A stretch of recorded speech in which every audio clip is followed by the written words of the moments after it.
Hare Krishna.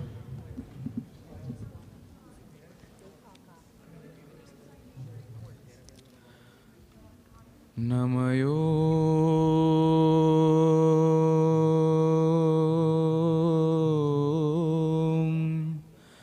Vishnu Padaya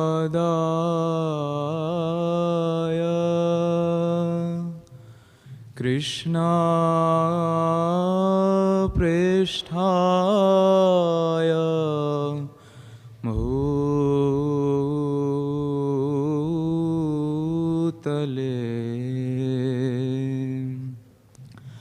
Srimate Bhakti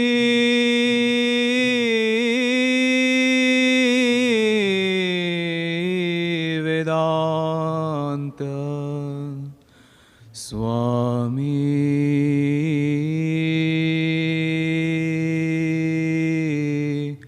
Namine.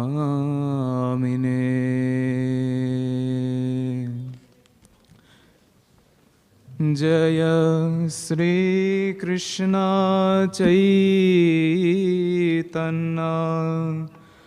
Prabhu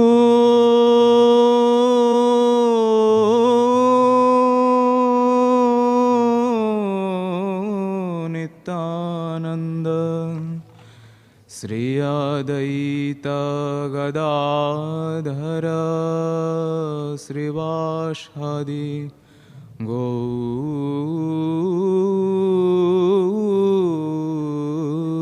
Bhakta Vrinda.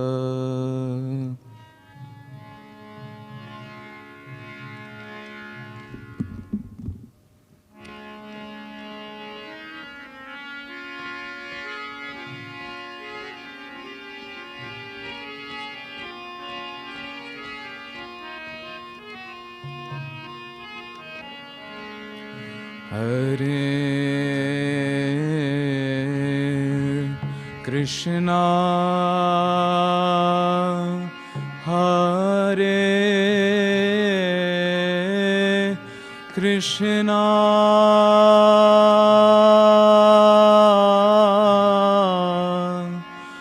Krishna Krishna Hare Hare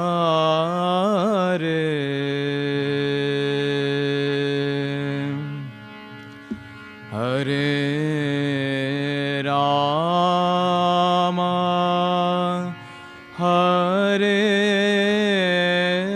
Rama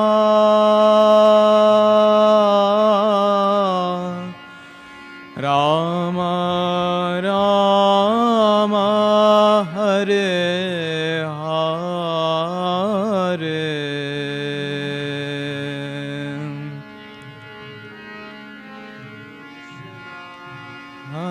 Hare Krishna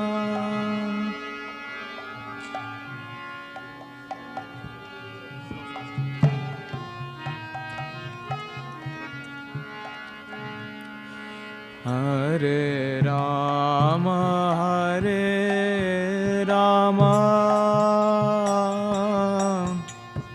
Rama Hare Hare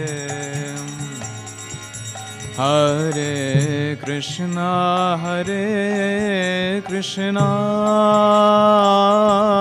Krishna Krishna Hare Hare Hare Rama Hare Rama Rama Rama Hare Hare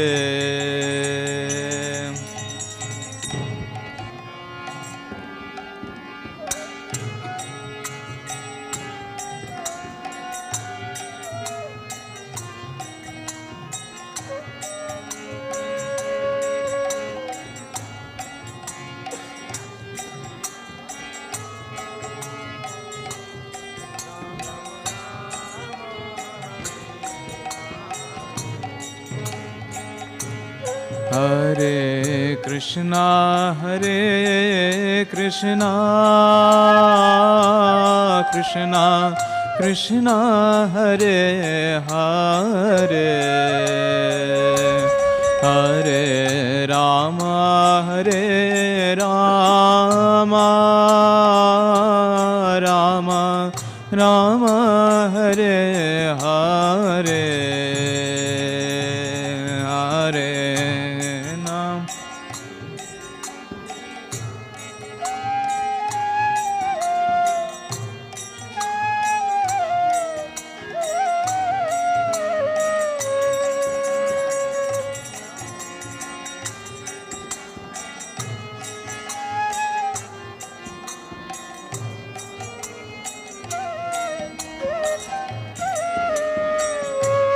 Hare Krishna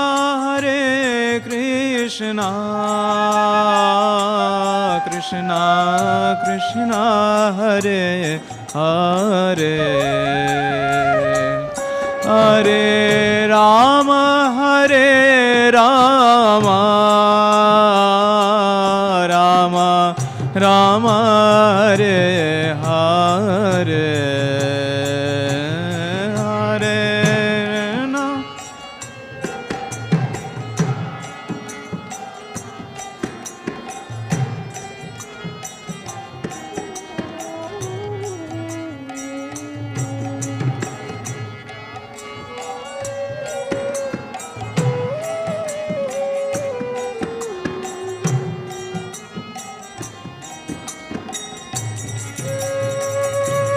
Hare Krishna Krishna Krishna Hare Hare Hare Rama Rama Rama Hare Hare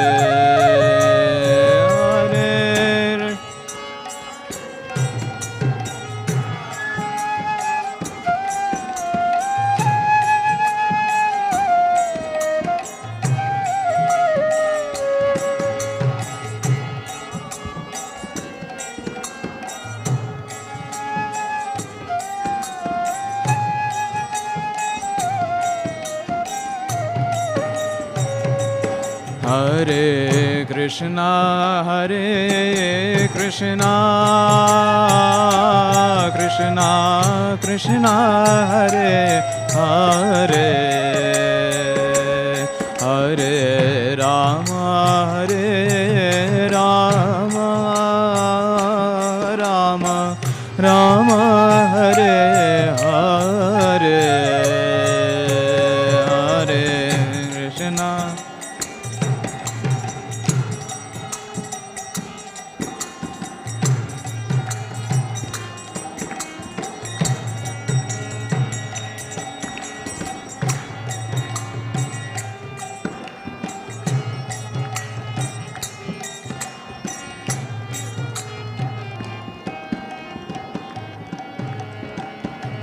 Hare Krishna Hare Krishna Krishna Krishna Hare Hare Hare Rama Rama Rama Hare Hare Hare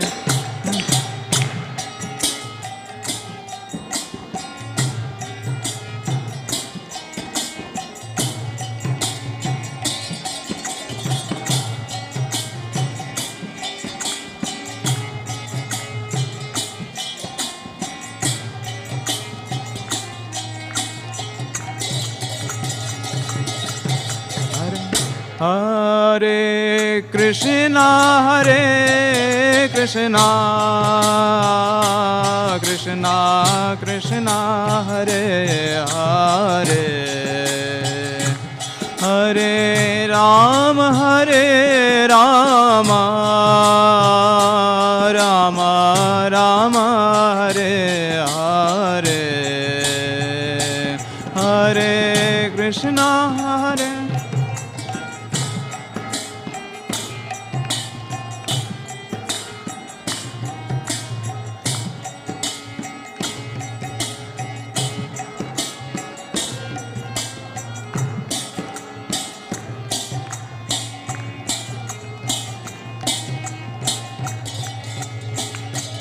Hare Krishna, Krishna Krishna, Hare Hare, Hare Rama, Rama Rama, Hare Hare, Hare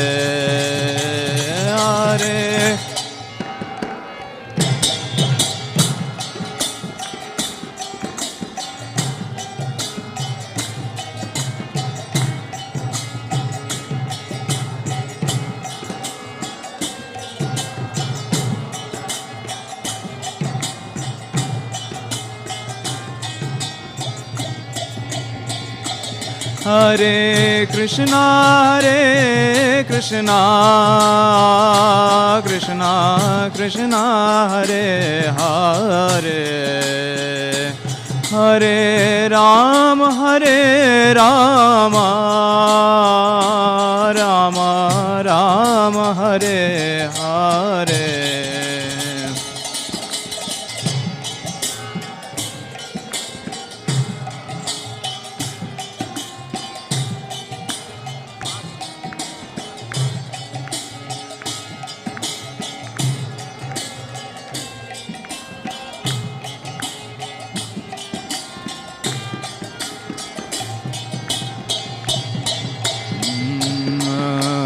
Hare Krishna, Krishna Krishna, Hare Hare, Hare Ram, Ram Ram, Hare Hare, Hare Krishna, Krishna Krishna, Hare Hare,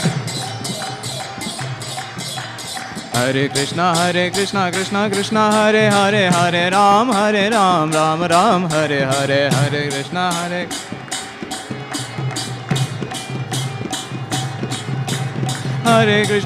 Krishna, Krishna Hare Hare, Hare Ram, Ram Ram, Hare Hare, Hare Krishna, Krishna Hare Hare, Hare Ram, Ram Ram, Hare Krishna, Krishna Krishna, Hare Hare, Hare Rama, Rama Hare Krishna, Krishna Krishna, Hare Hare, Hare Rama, Rama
Rama Rama, Hare Hare.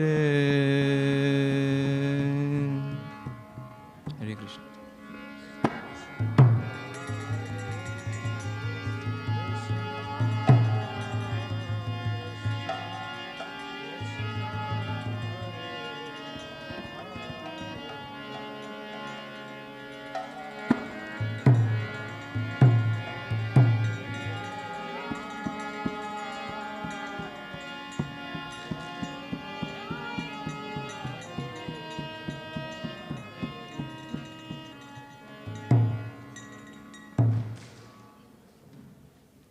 Hare Krishna.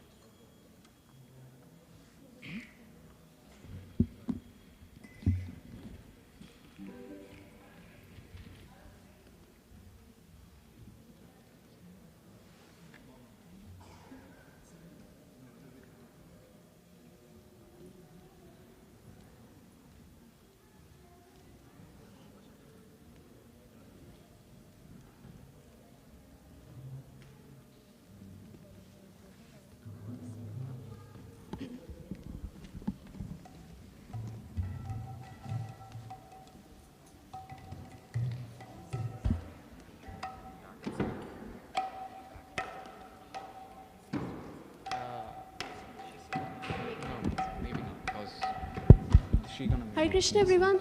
There is a car blocking a car of the resident, and the number plate says Govindas.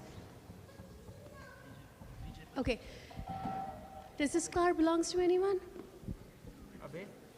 No. Okay, thank you. That's your car?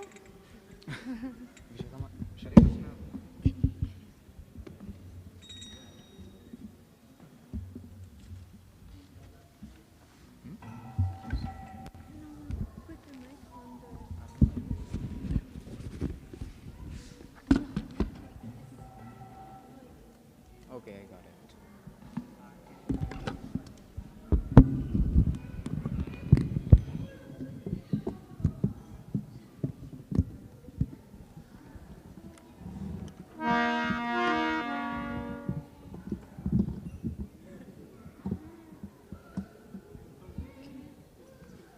I guess this way, because this catches more.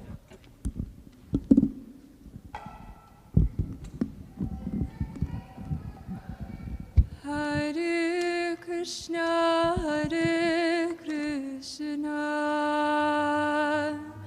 Krishna Krishna, Hare Hare,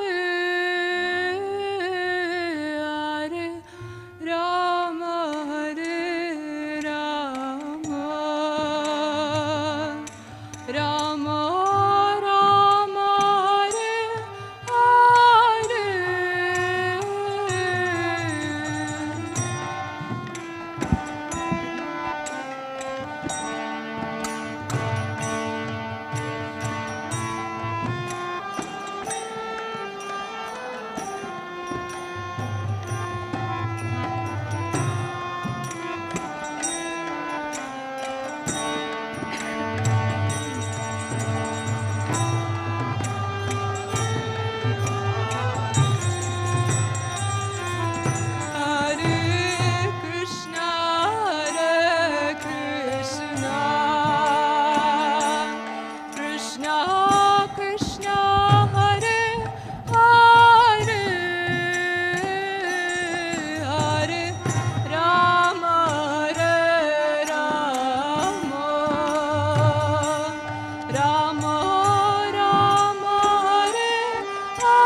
Hare Krishna,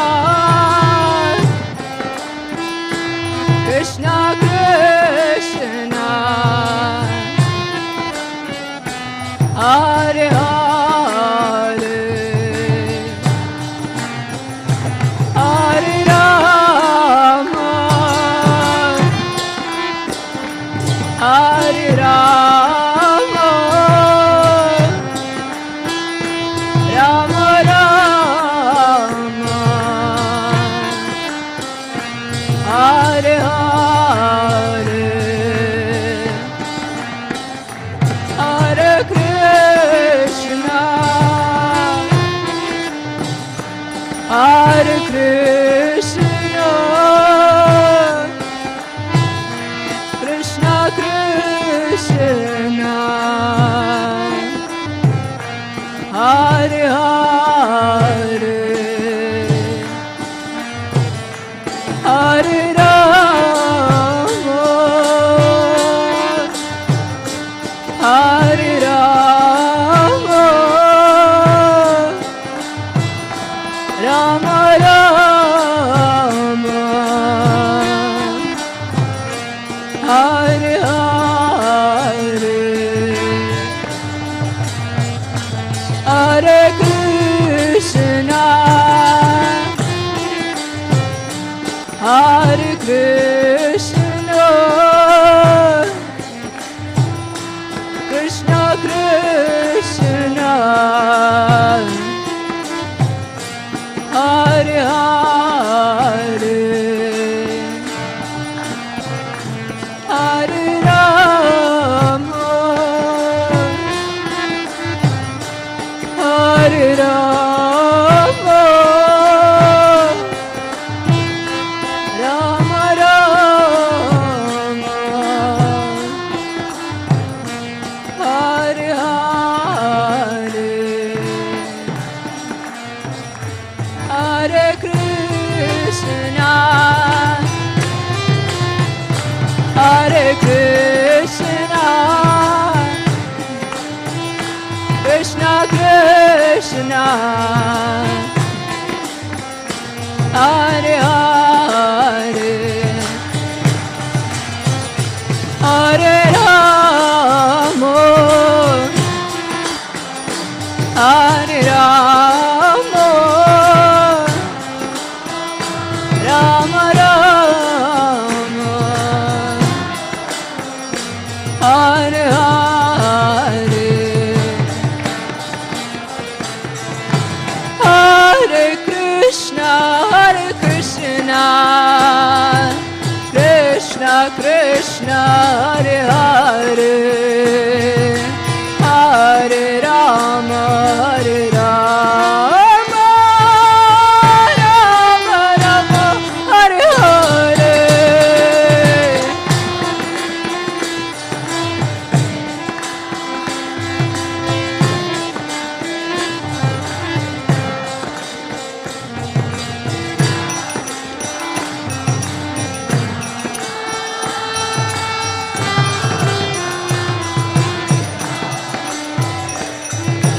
Hare Krishna, Krishna Krishna, Hare Hare, Hare Rama, Hare Rama, Rama Rama, Hare Hare.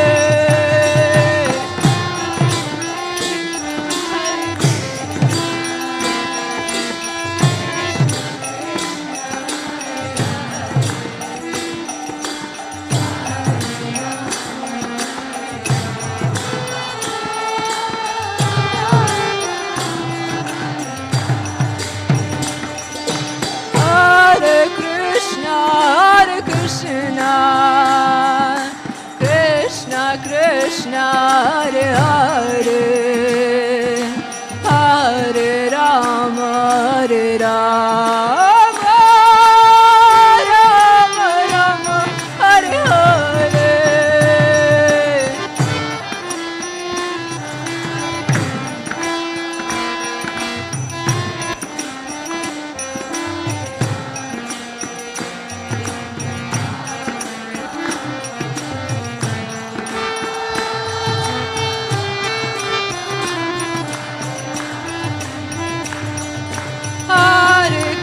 Krishna, Hare Krishna, Krishna Krishna, Hare Hare, Hare Rama, Hare Rama, Rama Rama, Hare Hare.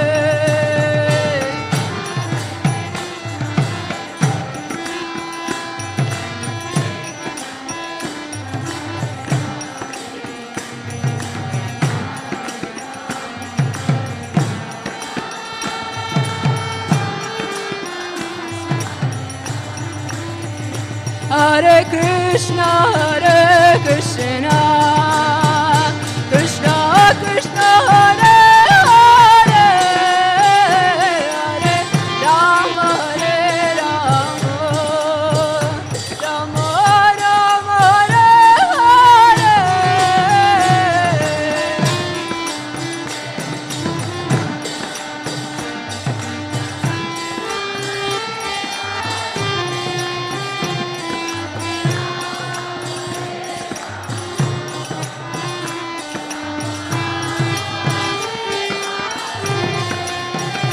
Hare Krishna, Hare Krishna, Krishna Krishna, Hare Hare, Hare Rama, Hare Rama, Rama Rama, Hare Hare.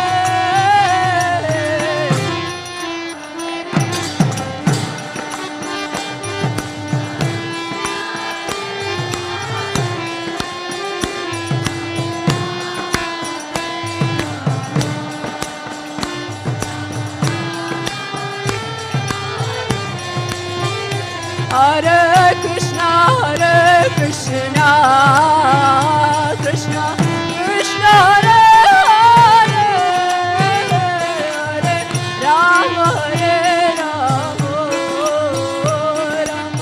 Rama Rama, Hare Hare.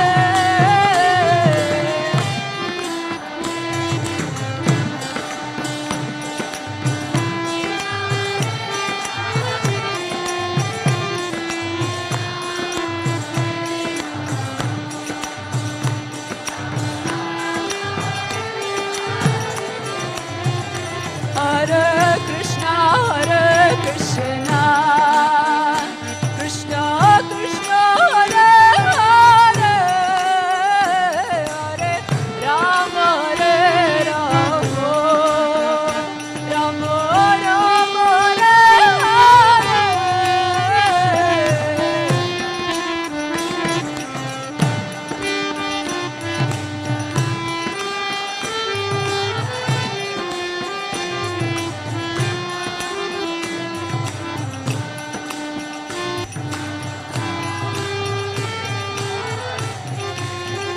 Hare Krishna, Hare Krishna, Krishna Krishna, Hare Hare, Hare Rama, Hare Rama, Rama Rama, Hare Hare.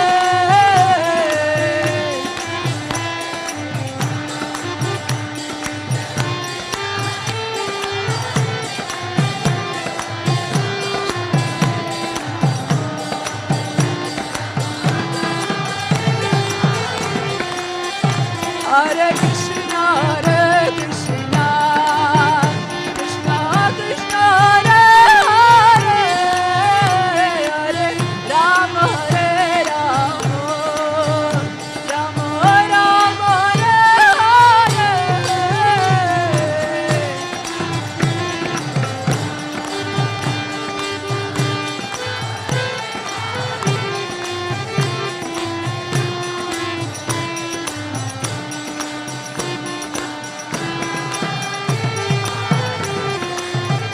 Hare Krishna,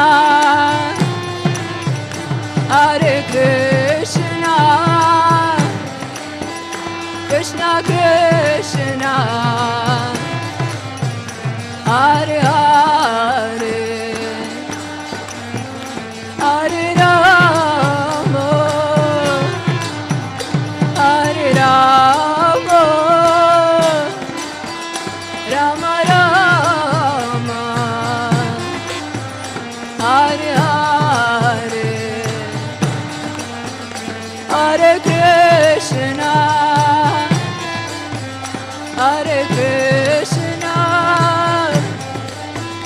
Krishna Krishna, Hare Hare, Hare Rama, Hare Rama, Rama Rama, Hare Hare, Hare Krishna, Krishna Krishna, Hare Hare, Hare Rama, Hare Rama, Rama Rama, Hare Hare.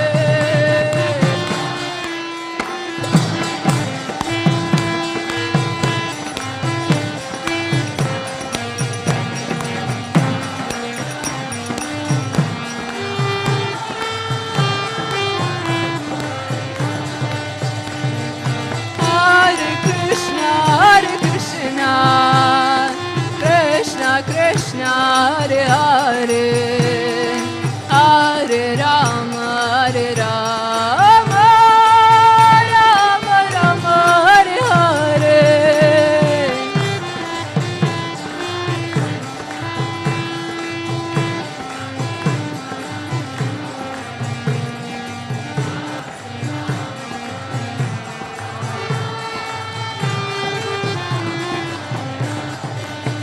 Jaya Prabhupada, Jaya Prabhupada, Jaya Prabhupada, Jaya Prabhupada.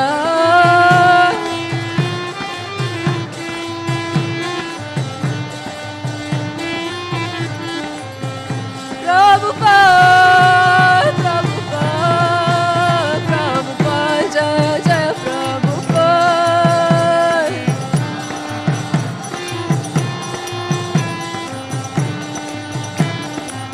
Jaya Jaya Prabhupada, Prabhupada, Prabhupada, Jaya Jaya Prabhupada.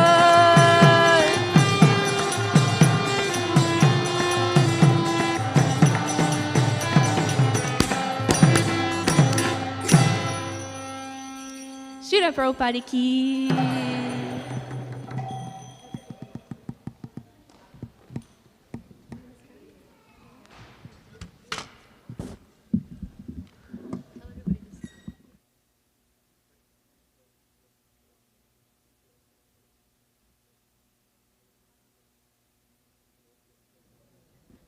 You should tell everyone to stand up.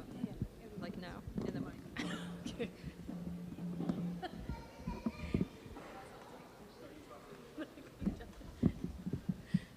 It's gonna open like I just sing Guaranitai until it opens. Yeah. Everyone will stand on the. Okay.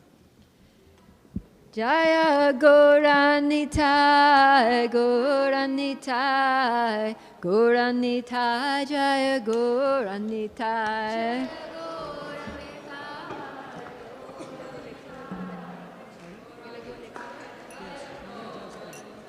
Jaya Gauranitai, Gauranitai, Gauranitai, Jaya Gauranitai.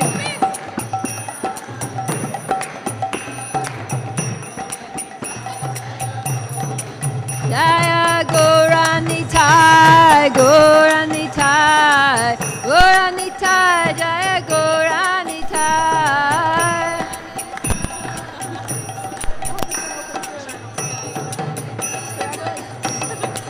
Jaya Gauranitai, Gauranitai, Gauranitai, Jaya Gauranitai. Testing, testing, testing. Jaya Gauranitai, Gauranitai, Gauranitai, Shri Shri Gauranitai.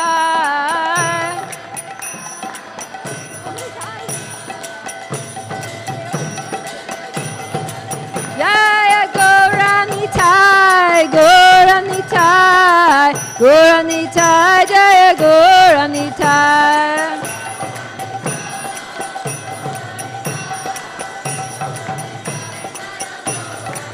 Jaya Gauranitai, Gauranitai, Gauranitai.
Nitai, Gora Nitai, Jaya Gora Nitai.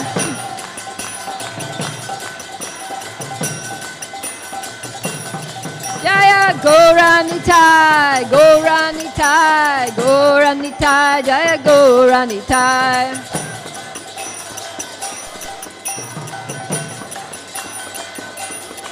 Jaya Gora Nitai, Gora Nitai, Gora Nitai, Jaya Gora Nitai.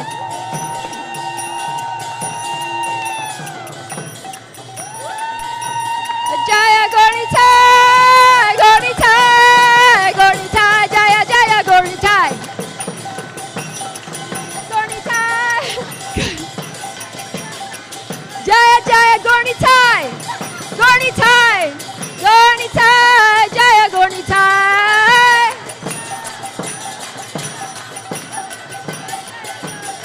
Jaya Jaya Gora Nitai, Gora Nitai, Gora Nitai, Jaya Gora Nitai.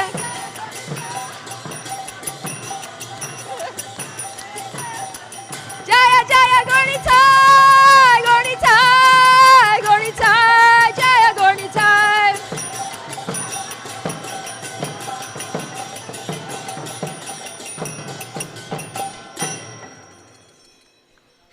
Shiva Jaya Jaya Gora Chande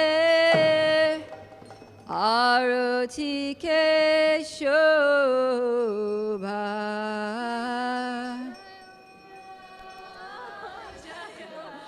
Gora Chande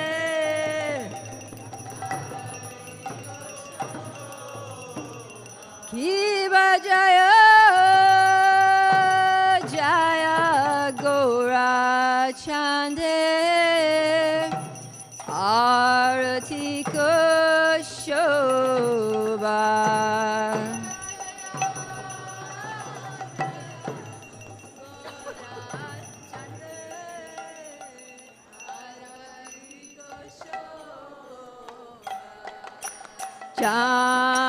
Janavi Tatavani Jagamanaloba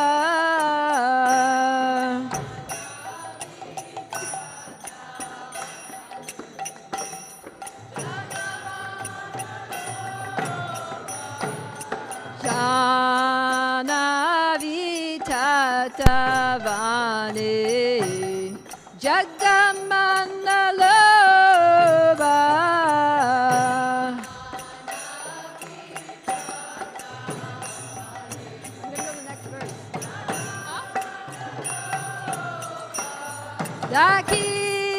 Dakineni Tai Chan Bame Gadadhara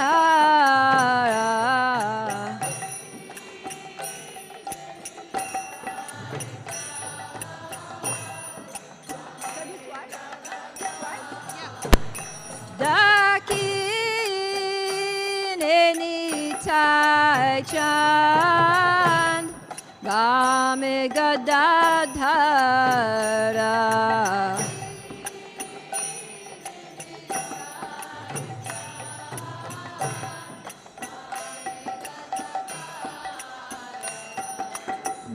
Nikate Advaita Shrini Vasa Chatada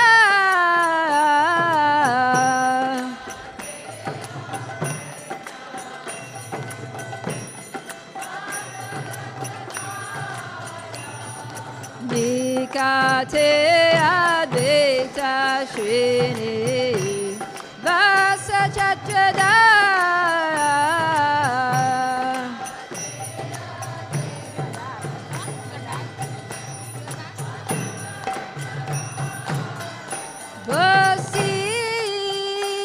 Ache Gorachan Ratna Singhasane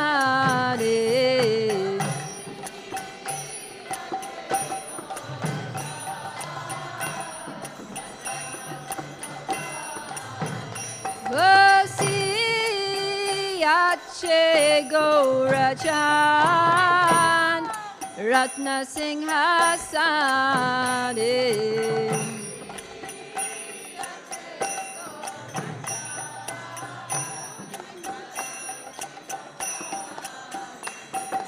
Arati Korena Brahma Adideva Gane.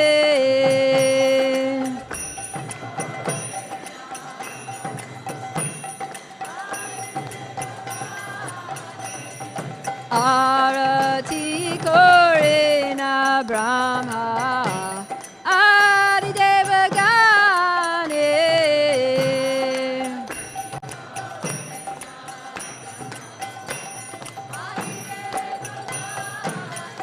Nara Hari Hari Kori Chamaradulaya.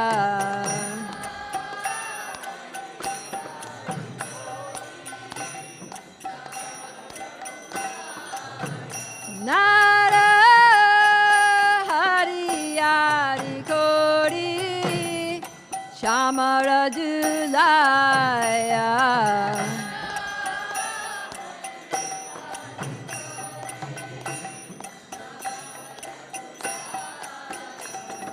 Sanjaya Mukunda Basu Gosharigaya.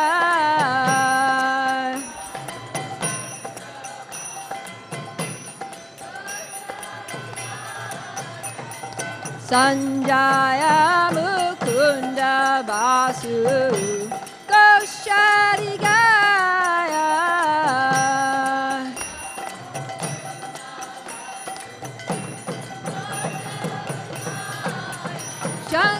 Shankar Bhaje Ganta Bhaje Bhaje Karatala.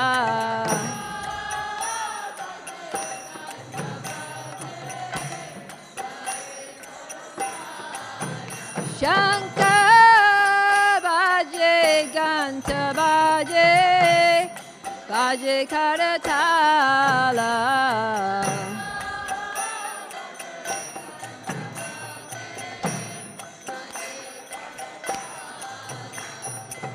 Madhura Medanga Bhaje Paramarasala.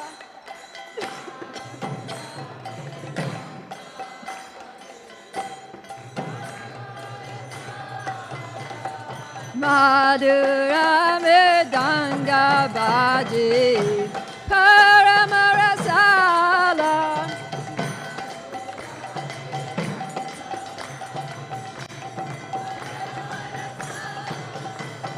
Shankar Bhaje Ganta Bhaje Madhu Madhu Madhu Bhaje.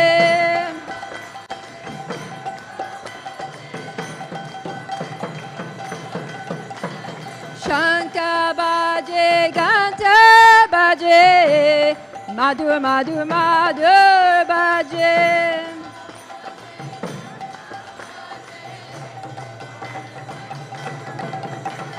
Shankar Bhaje Ganta Bhaje Madhu Madhu Madhu Bhaje.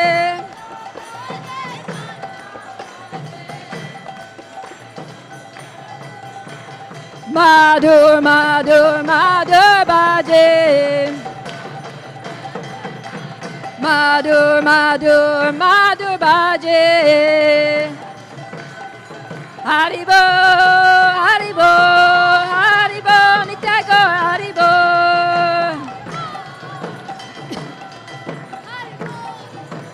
Nitai Gaur Haribo Haribo Haribo Nitai Gaur Haribo.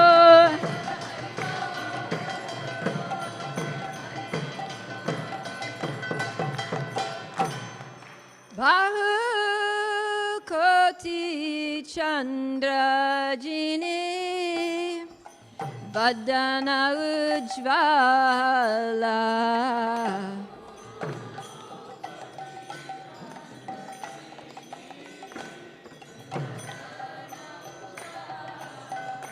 Bahu Koti Chandrajini Badana Ujjwala.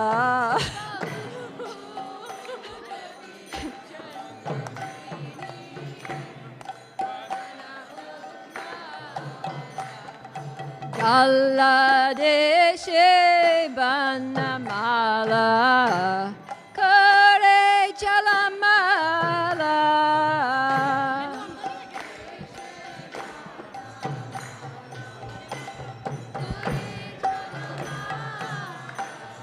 Gala Deshe Banamala Kare Chalamala.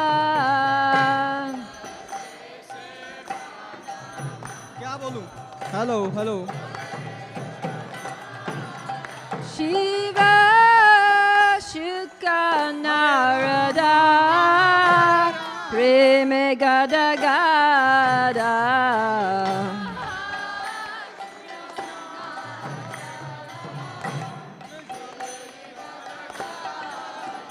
Shiva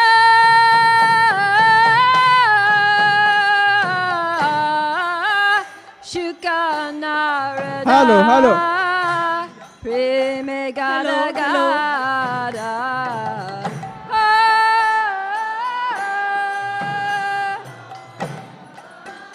Shukana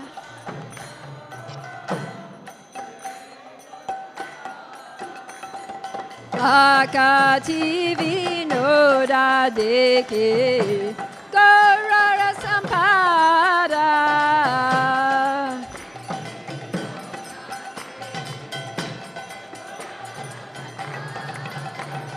Akati Vinoda Deke Gaurara Sampada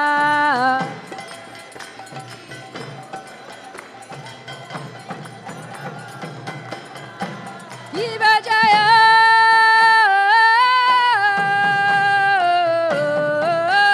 Jaya Gora Chande Arati Keshova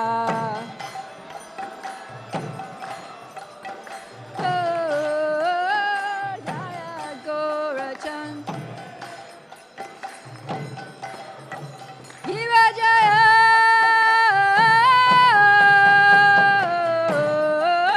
Jaya Gora Chande Arati Keshova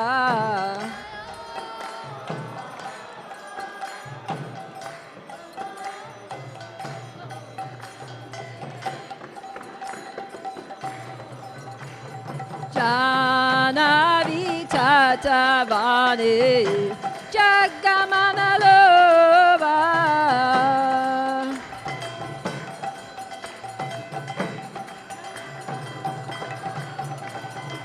Janavi Tatavani Jagamana Lova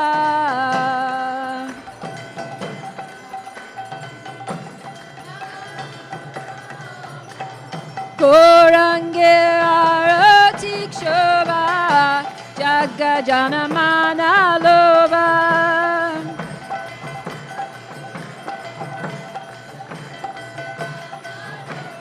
Gorange Aratik Shobha Jagajana Manalova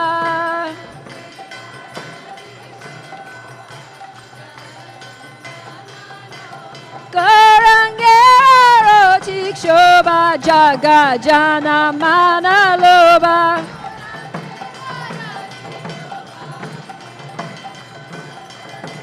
Jagajana Manalova Jagajana Manalova Jaya Goranitai Goranitai Goranitai Jaya Goranitai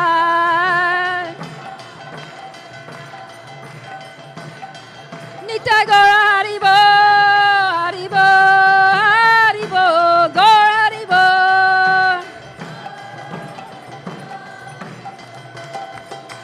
Nitai Gora Haribo Haribo Haribo Nitai Gora Haribo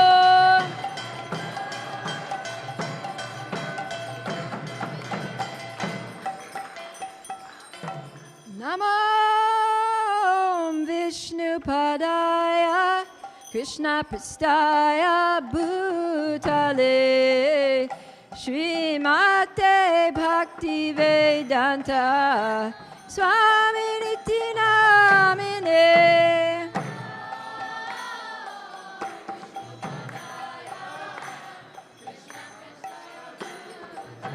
Prabhupada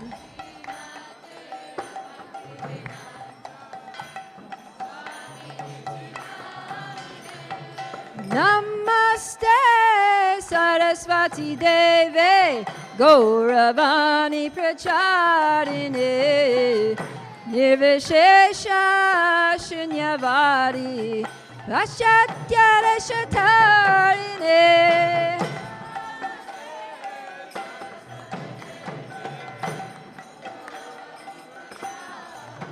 Prabhupada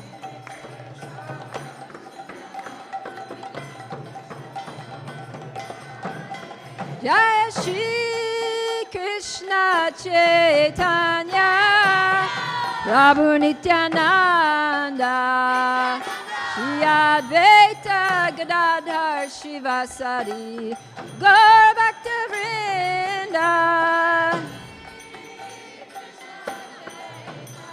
Chaitanya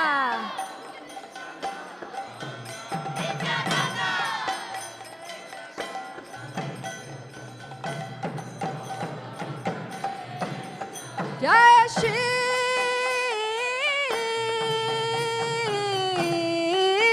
Krishna Chaitanya Prabhu Nityananda Shri Advaita Gadadhar Shivasari Gaur Bhakta Vrinda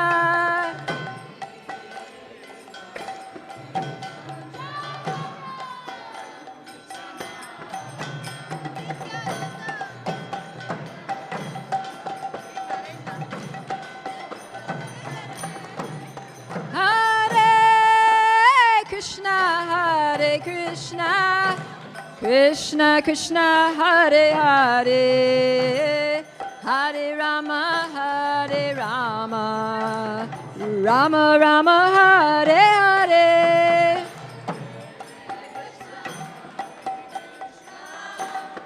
Krishna Krishna.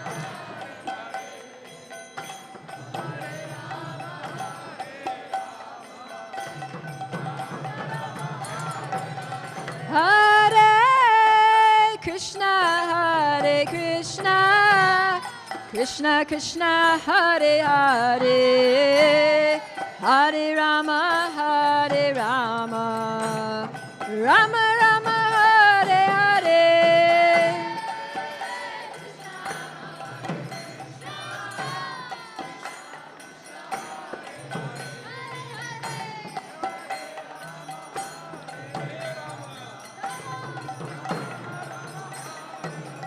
Hare Krishna, Hare Krishna, Krishna Krishna, Hare Hare, Hare Rama, Hare Rama, Rama Rama, Hare Hare.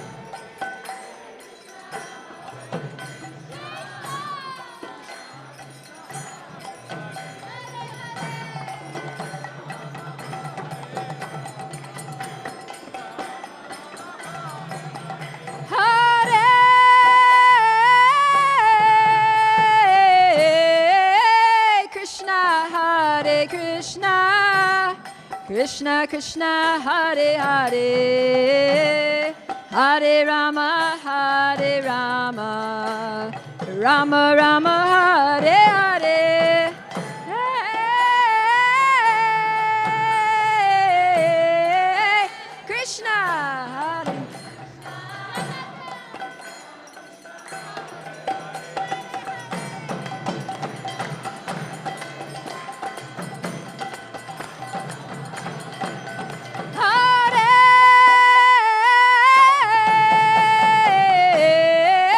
Krishna Hare Krishna, Krishna Krishna, Hare Hare, Hare Rama, Hare Rama, Rama Rama, Hare Hare.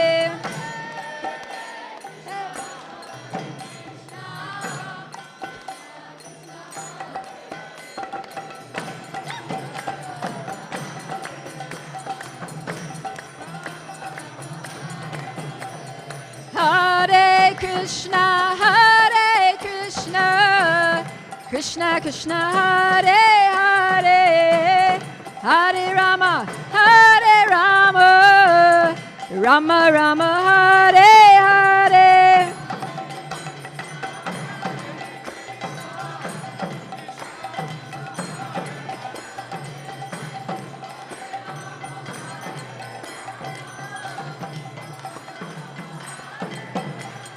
Hare Krishna, Krishna Krishna, Hare Hare, Hare Rama, Hare Rama, Rama Rama, Hare Hare.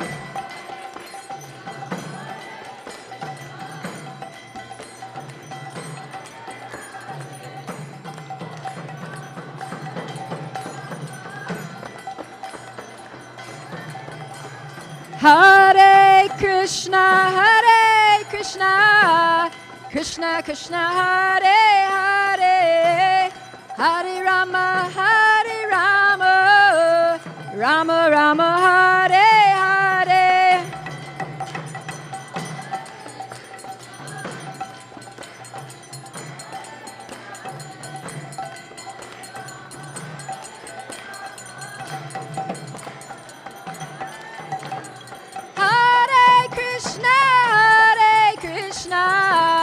Krishna Krishna, Hare Hare, Hare Rama, Hare Rama, Rama Rama, Hare Hare.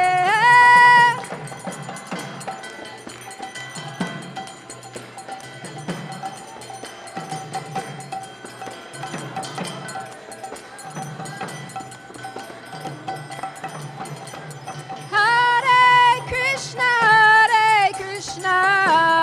Krishna Krishna, Hare Hare, Hare Rama, Hare Rama, Rama Rama, Hare Hare.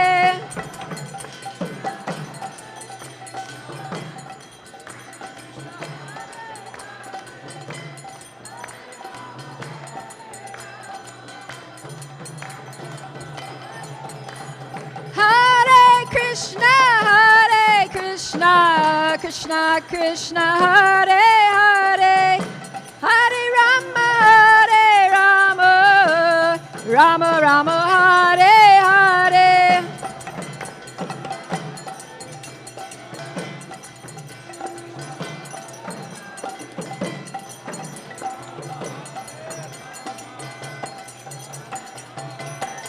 Hare Krishna, Krishna Krishna, Hare Hare, Hare Rama, Hare Rama, Rama Rama, Hare Hare.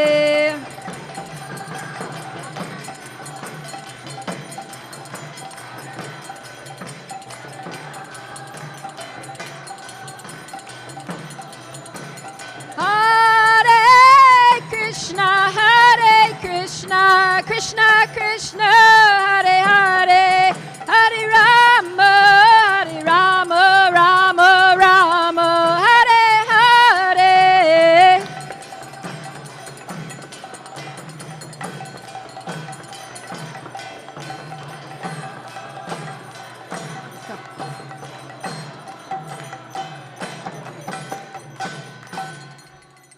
Srila Prabhupada ki jai. You sing, Dave? Dave, right? Oh, she's going to sing. Okay. Namaste Narasingaya.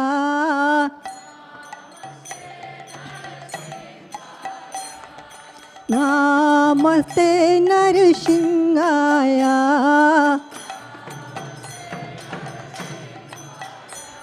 Prahlad लाद दाई ने प्रहलाद लाद दाई ने हिरण्य काशीपुर भक्ष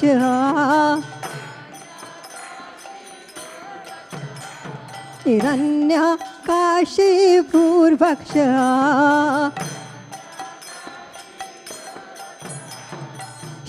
टंका निकालाए शिला टंका निकालाए इतो निशिंगो पर तो निशिंगो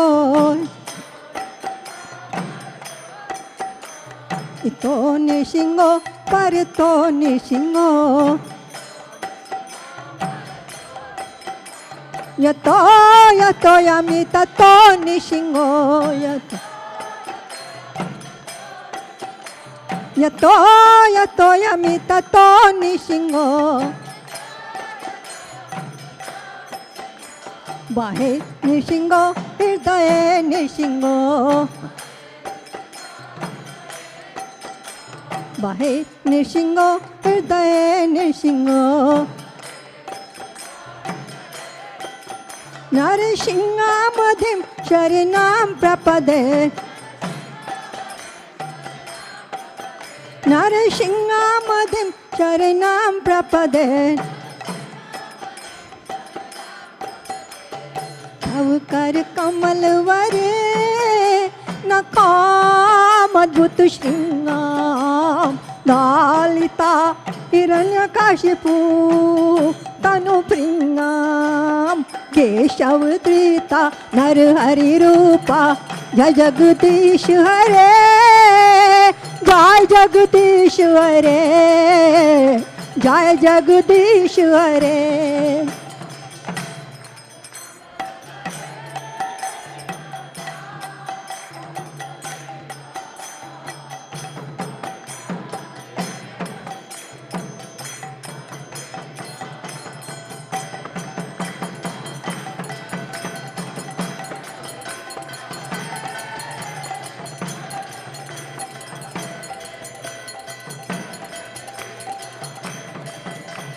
तव कर कमल वरे नखाम अद्भुत श्रृंगाम दालिता हिरण्यकाशिपू तनु प्रिंगाम केशव त्रिता नर हरि रूपा जय जगदीश हरे जय जगदीश हरे जय जगदीश हरे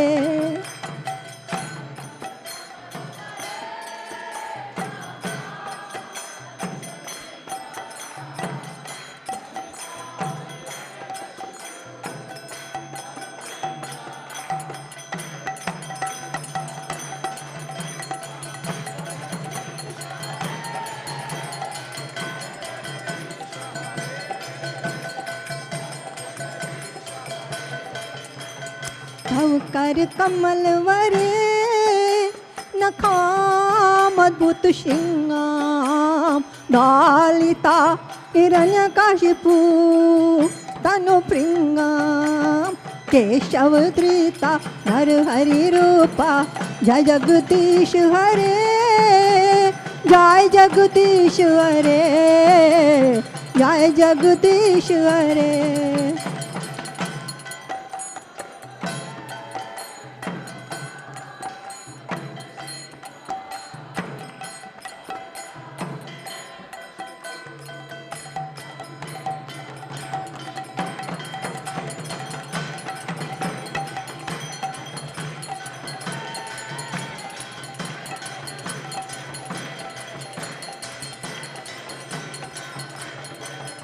जया नरसिंहदेव नरसिंहदेव नरसिंहदेव जय नरसिंहदेव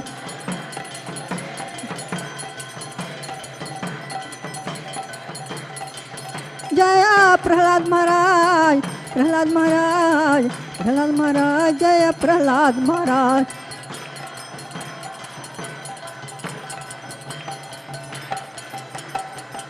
जया प्रभुपदा प्रभुपदा प्रभुपदा शिल Prabhupada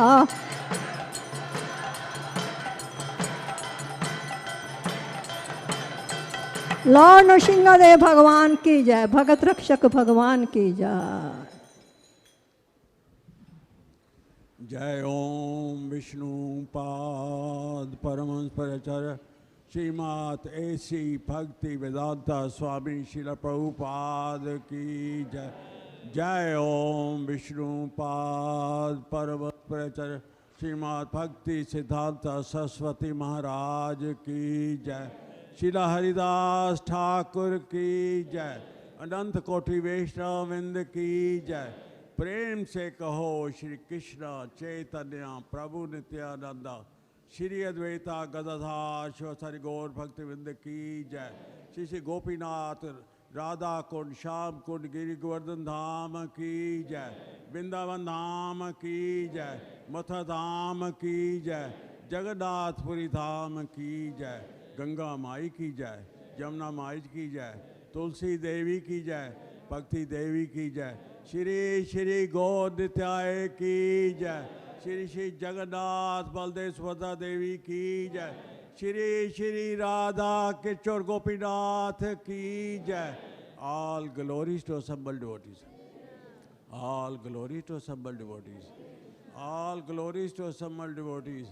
Now everybody together, all go to Shri Prabhupada. Namo Vishnu Padaya Krishna Pashtaya Putale Shrimate Bhakti Vedanta Swami Ti Namne Namaste Saraswati Deve Gaurvani Pachane Nirvashesha Shunyavadi Pachachaj Detane. Hari Bol.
Hare Krishna, everyone. Welcome to our weekly festival, Sunday Feast. I'll wait for everyone to settle down. Okay. There's space in the balcony too.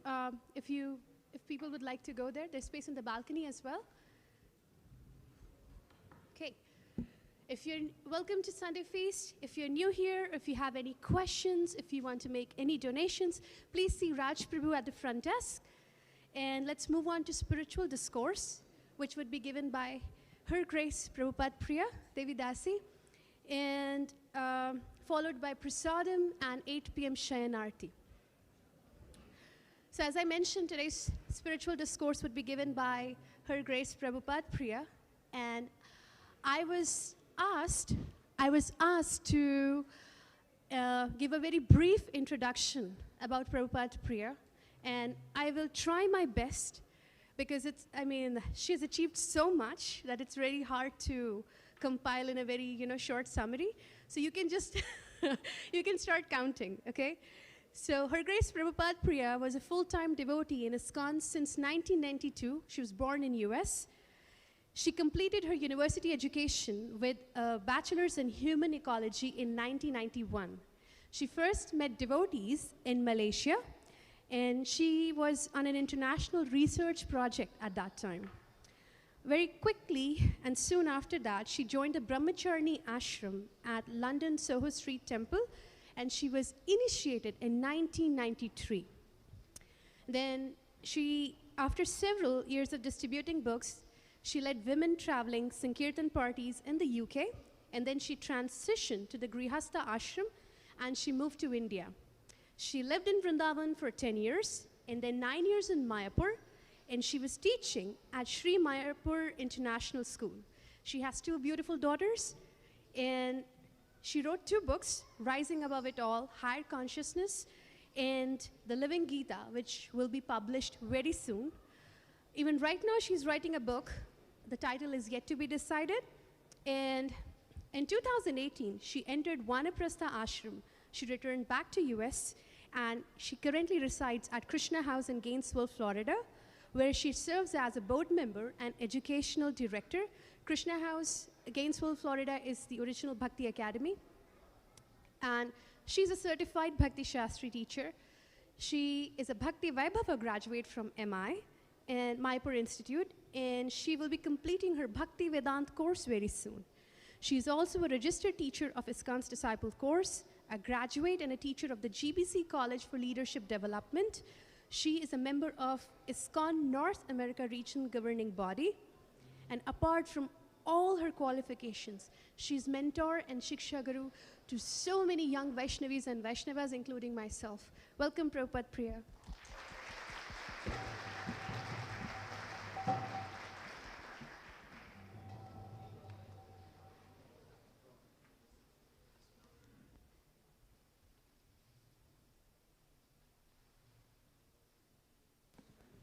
There we go. Thank you, Vishaka, for the introduction, and thank everyone for being here. You could be doing anything on a Sunday afternoon, and you've all decided to come here, so that speaks to your wisdom. You know what's good for you. You know where the nectar is. So let's start by singing this song, which I hope you all know, Jaya Radha Madhava. Jaya Radha Madhava Kunja Bihari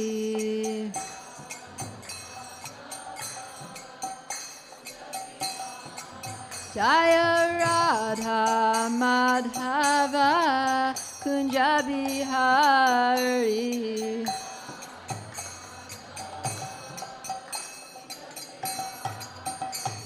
Gopi Jana Vallabha Girivardhari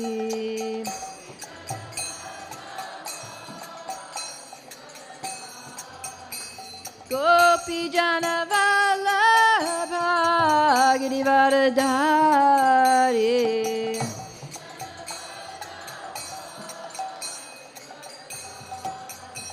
Yashoda Nandana Brajajana Ranjana Yashoda Nandana Brajajana Ranjana Yamuna Tira Vanachari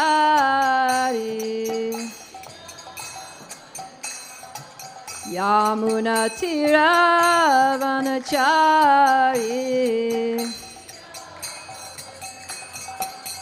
Jaya Radha Madhava Kunja Bihari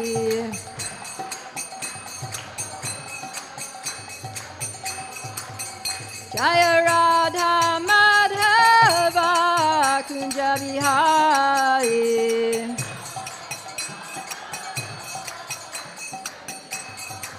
Jaya Radha Madhava Kunja Bihari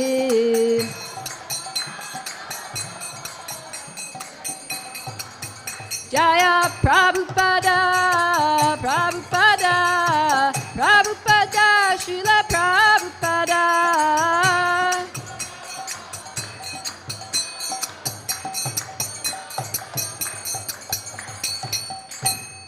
Srila Prabhupada ki jai. Gaur Premanandi. Hari Hari Bo.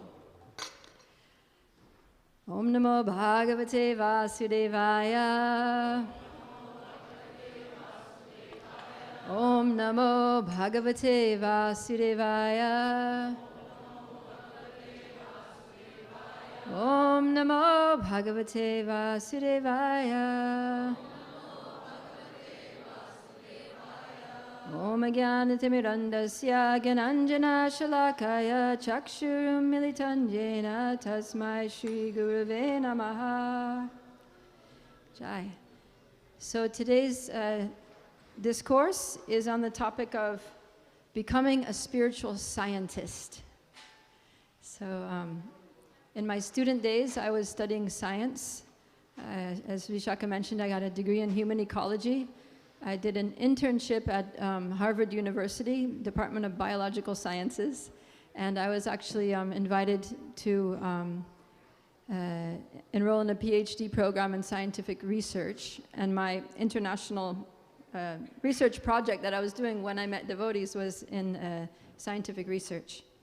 So I always had an interest in science, and I learned when I was in school that the word science means knowledge. And then when I came to meet the devotees and started studying Srila Prabhupada's books, I learned that the word Veda also means knowledge. So usually we tend to think of science and religion as two very different fields, right? That there's this sort of scientific pendulum is way over here, and the religious pendulum is over here, and they don't meet. They're two totally separate categories of things. But actually knowledge there's a oneness to knowledge, right? Real knowledge is knowledge. And knowledge can, of course, be gained from different sources.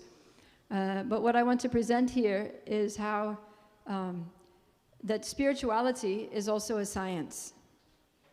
So, of course, it's a different kind of science, because when we look at empirical science or just, material science, that which is investigated in research institutes and university laboratories, it's a kind of science which the hallmark of it is the controlled experiment.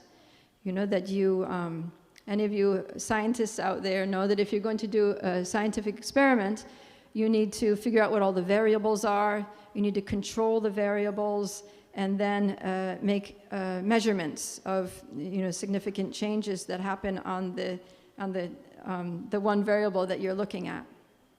So that works for material things because we can control material things. We can control temperature, we can control air pressure, we can control the amounts of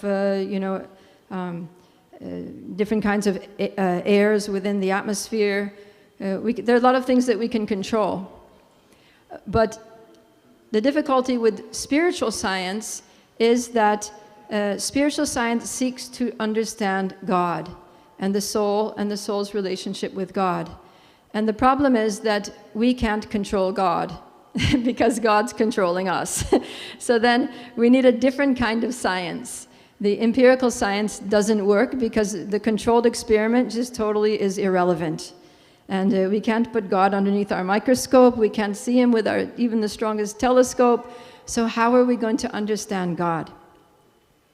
So it's just like if you want to meet somebody who's superior to yourself, then you're not going to meet that person by your own methods, right? You have to find out what the requirements are. Like, what are the methods that that person has set for people like yourself to approach him or her? Like if you want to meet the president or prime minister of the country, you're not just going to go and knock on the door. You need to find out, okay, how do I get a meeting? You have to talk to the secretary. There's probably certain, requirements you need to fulfill. You need to go through security checks. You need to have your ID and documentation and, maybe somebody escorting you. And there's a whole process, which you have no control over. You just need to follow. So that's the way to approach a superior person. It's on their terms, not on our terms. Things that are inferior to us, like matter, we can control on our terms. So that's what empirical science does. But as we seek to know God, we have to understand what God's terms are for knowing him. And Krishna makes that very clear. He actually mentions that right here in Bhagavad Gita. This is Bhagavad Gita as it is by His Divine Grace, A.C. Bhaktivedanta Swami, Srila Prabhupada. And I'm going to look at chapter 18, text 55, which is a very famous verse. If you know it, please chant it along with me. Bhaktya mam abhijanati yavan yaschashmi tatvataha tato mam tatvato gyatva vishate tad anantaram. So Krishna, the Supreme Lord, says, one can understand me as I am, as the Supreme Personality of Godhead, only by devotional service. And when one is in full consciousness of me by such devotion, he can enter into the kingdom of God. So devotional service, the word for that in Sanskrit is bhakti. So that's what he's saying. Bhaktya mam abhijanati. That one can know me by bhakti, by devotional service. So bhakti is the science by which we can know God, and by following the methods of bhakti, then Krishna reveals himself to us. He allows us to know him. Actually, the very first sentence of the first verse of the Bhagavad Gita, the first sentence of the purport, let's just get there. Srila Prabhupada writes, Bhagavad Gita is the widely read theistic science summarized in the Gita Mahatmya. So the very first comment that Prabhupada makes on Bhagavad Gita is that it is a theistic science. So this is a science, and the science that Krishna is giving in the Bhagavad Gita is the science of bhakti.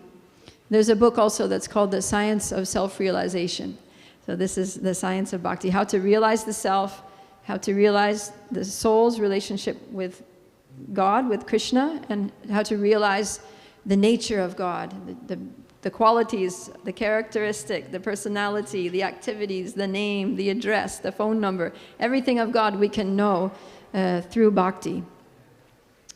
But even though it's a different type of science, we can still follow the basic scientific method in bhakti.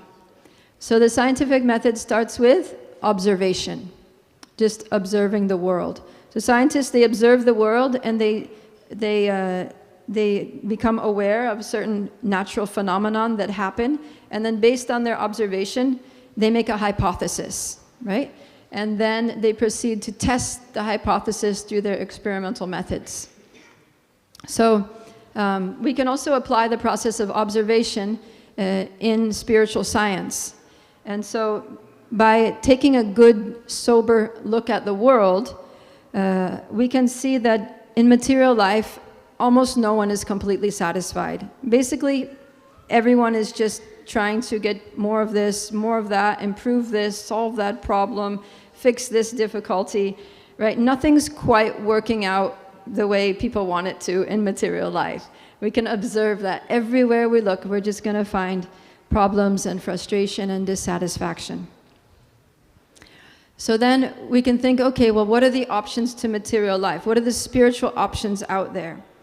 And we can also apply observation to those. We can explore different spiritual paths, different religious traditions. We can compare and contrast the different approaches.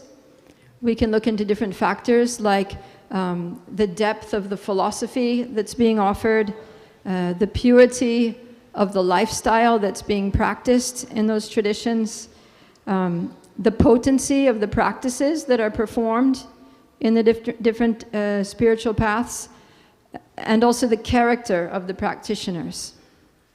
And so if we do a very careful observation of all of these metrics, of all of these criteria for assessing the quality of a particular spiritual path or religious tradition, then in all of those categories, bhakti or Krishna consciousness looks very promising, right? It's like the philosophy is so deep. You know, just go to any devotee's bookshelf. You know, there's so many books. There's Bhagavad Gita, there's the whole 12 cantos of Srimad Bhagavatam. There's like multiple volumes of Chaitanya Charitamrita. There's, you know, just such a vast body of literature in the whole Vedic tradition. And in the Bhakti, even the Bhakti tradition, there's so much literature available. Then look at the purity of the lifestyle. Who else is following even the basic 4 regulative principles of no meat eating, no intoxication, no gambling, no illicit sex? It's like hardly anybody on the planet. But in the Bhakti tradition, those are just like entry-level Bhakti. And then building on that, there's so many higher principles that bring you way above just, you know, like a really exalted level of human life through these spiritual practices. And then the potency of the processes. So anybody who just begins any of the processes of bhakti, it's like you can immediately feel a transformation in your life. So then making those observations, one can come up with the hypothesis that Bhakti Yoga is a transformative spiritual practice that can actually bring me real happiness. So then, what's the next step? You need to test that hypothesis. So you've observed that, okay, it works for others, but if it's really scientific, it has to work for everyone, right? It's like water boils at 100 degrees Celsius for everyone. It doesn't matter how old you are, which country you're from, which language you speak, whether you're male or female, water's always going to boil at 100 degrees Celsius. That's one of the characteristics of something that's a scientific fact, is that it's just repeatable. Whatever circumstances you do it, it's going to work. It's going to produce the same results. So will bhakti work for me? I've seen that it's making other people happy, but will it work for me? So then we need to experiment. And then experimentation involves taking up the core practices. So first of all, we need to put aside our biases. So in any kind of scientific experiment, you have to try to just eliminate the biases. Don't be subjective. Don't be attached to it going one way or the other. Just be totally neutral, objective, and just apply yourself to the processes with an open mind and see what happens.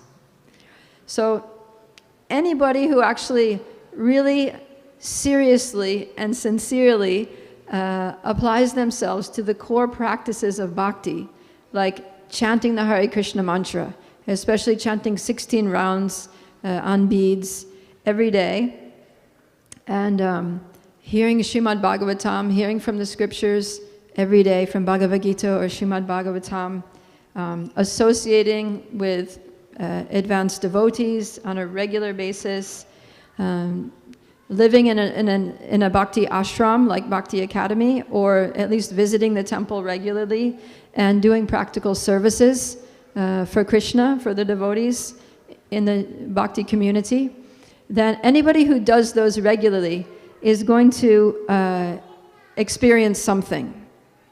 So that's the experimental process.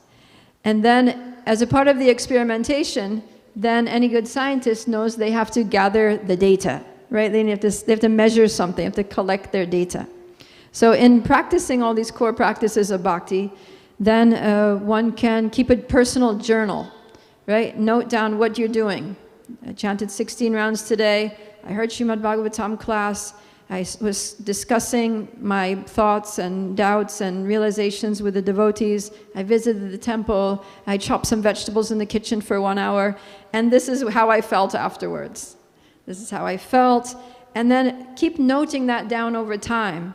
And you'll notice how not only you're feeling happy, but one's whole perspective on life and the world begins to change. You start to see the world in a different way.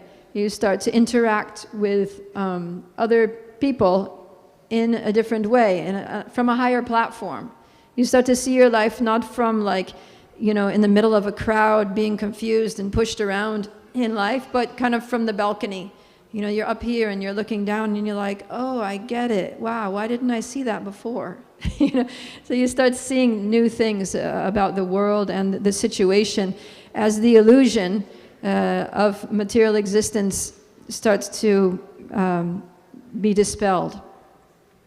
So we need to note all those things down, gather the data, and then after some time to analyze the data, just reflect back on our experience of practicing bhakti and just sort of put things together. Notice some trends. You can graph it out. You can make a bar graph or a line graph and see how things have changed over the years of practicing Krishna consciousness. And then draw some conclusions. Come to your conclusions. Does the process work? Did it work for me the way I observed it working for others? Will it work for anybody? Maybe you can also try giving the process to somebody else, like somebody you think that it won't work on. Like this person is just too out of it, like to be a devotee. This person, it's just impossible that they could become Krishna conscious in this lifetime. And just try to give them the holy names, give them prasadam, give them a book, and maybe call them up and ask them if they're reading it, and see what happens in their life. Because it worked for other people, it worked for you.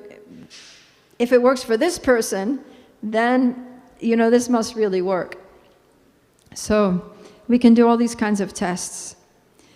And then, just like with any scientific experiment, there are stages. There are like recognizable, mapped out stages in the process. So it's like when I was in college, we did this one laboratory experiment, and we had to take one solution, put it in a test tube, and then add another chemical solution to it, and then heat it up. I think it was testing for some kind of, the presence of some kind of compound in the first solution. So it starts off being blue, and then they tell you that you put it on the heat, you put it over your little Bunsen burner, and then in some time, then it's going to, the blue solution will turn orange. Maybe some of you have done this experiment. Yeah, they're nodding your heads. And then after a while, some precipitate will form, some solid thing, and it'll settle down to the bottom. And so, like that, there's stages. So first there's the heating, there's maybe some little like effervescence, there's some bubbling. So you see the bubbling, you're like, okay, this is working. Then you see the color change, like, wow, it's actually changing from blue to orange. It's working, I'm doing it right. And then the precipitate, and so these stages, and they give you faith. So every time you go from one stage to the next, just as the instructions in your lab book tell you that it should, then you get faith that you're doing it right, that the experiment actually works, that it's an indication of what it's supposed to be an indication of, and that you're actually doing science. So in the same way, our devotional lives, Lord Chaitanya tells us the stages that bhakti goes through, that we will go through as we progress in bhakti. So he says, first of all, it starts with shraddha, which means faith, that you have just a little bit of faith. Not a firm faith, but let's say, you came to the temple and you saw the devotees and they looked really happy. They looked like, maybe you heard a class and you thought, wow, that makes a lot of sense. So it gave you some conviction that there's something here. So just shraddha is just that little bit of faith, just enough to get you to maybe explore it further. So that's the first stage, shraddha. And then that brings you to, oh good, the thing's there. That brings you to sadhu sangha. Sadhu sangha means association with devotees. So you get a little interest, you're curious, you feel like there's something to it, you want to know more, so then you start to associate with devotees, you start to ask them questions and ask them how you can be involved. Of course, devotees, as soon as you start asking a lot of questions and coming to the classes, then the next thing is that they're going to be signing you up to cut vegetables or clean the floor or, do some service, make a garland or lead a kirtan or something like that. So the next thing that happens after sadhu sangha is bhajana kriya, which means that you actually begin to do the bhajan. Kriya means to do, and bhajan means worship or, to practice bhakti. So then you start to engage in bhakti. And you start singing in kirtan, you start doing services, you start chanting japa. The devotees will show you how to chant the Hare Krishna mantra on beads and count them and start with like a regulated 1 round a day, 2 rounds a day, 3 rounds a day, working up to 16 rounds a day. And then as we engage in those, of course, even in Bhaja Kriya there are stages. And there's a book that was written by Vishwanath Chakravarti Thakur. It's called the Madhurya Kadambini. And he gives a very detailed description of what happens at each one of these stages of bhakti. You can probably see some of the details there if you have good eyesight. I won't go into all the details, but so Bhajana Kriya. And then by performing these practices, by the chanting and the hearing and the remembering Krishna and coming to arti ceremony, dancing for the deity, taking prasadam, all these activities that devotees do, then that brings us to the next stage, which is anartana vritti. So anartas are all the unwanted things in our lives. Arta means value, and means it negates it. So it means things that have no real value in our lives, just things that are useless, that are troublesome. So the unwanted things like lust and greed and envy and pride and ignorance and illusion. that those things start to become purified. They're removed from the heart by the grace of the Lord as we follow the process. Because what happens when we follow the practices, when we start to practice bhakti in the association of devotees, and we're following the authorized processes that are given in the scriptures, and especially if we do so under the guidance of a spiritual master, a spiritual teacher who can guide us, then Krishna becomes very pleased. He becomes really happy that we're following the scientific process that he gave us, that he advised us to follow. And he rewards us by purifying us from within the heart. Because all of these anarthas, all these bad qualities, the contaminations and things, they're all within us. They're in the heart. And Krishna is also in the heart of everyone as Paramatma, or the super soul, the Lord that's dwelling within. And so there's a beautiful verse from the Srimad Bhagavatam, I think it's 1:2:17, that says, Shrinvata swakata Krishna punya shravana kirtanam ridyantasto hyabadrani vidunoti suhrit satam. It says that Lord Krishna, who is the super soul residing within everyone's heart, cleanses the desires for material enjoyment from the heart of those who have developed the urge to hear his messages, which are in themselves virtuous when properly heard and chanted. So that's a statement right from Shastra, right from the scriptures, that says that Krishna is in the heart, and when he sees that we have an attraction to hearing about him, to hearing the chanting of his names and kirtan, to hearing spiritual discourses like this, then he becomes happy, and he gets to work from within our hearts, and he starts cleaning. He gets his transcendental scrub brush out and his bucket of soap and water and starts cleaning away at the lust, the anger, the greed, the envy, and all those things that we've been troubled by for so many lifetimes. They've just accumulated due to being in this contaminated space, which is the material world. And so we can feel ourselves becoming lighter. You know, we can feel ourselves being uplifted as these, the burden of these bad qualities is removed. It's kind of like we're carrying around this burlap sack full of, you know, bricks. And as we perform bhakti, it's like we're unloading the burden. And then our lives feels, they just naturally, you know, our consciousness just rises. Consciousness rises, our lifestyle rises, and everything becomes elevated. It just rises above everything else. And we become like a lotus flower. You know, that's one of the symbols in the Vedic tradition, is the lotus flower. I'm sure if you just look around, you're going to see lotus flowers in the architecture and in the decorations and in the imagery of Krishna consciousness. So why is the lotus flower such a significant symbol in the bhakti tradition? Is because, raise your hand if you've ever seen a lotus flower growing in nature. A lot of you, quite a few of you. So the lotus flower is interesting because there's another type of flower that's like a lotus flower, but not exactly. It's called a lily. So there's the lily, here's the surface of the water here, and the lily is just sitting on the surface of the water. It's just touching the water and just kind of like there. And the lily pads are also just like those round leaves that are just like flat out on the water, right? But the lotus is different, because the lotus, here's the water, and the lotus is up here.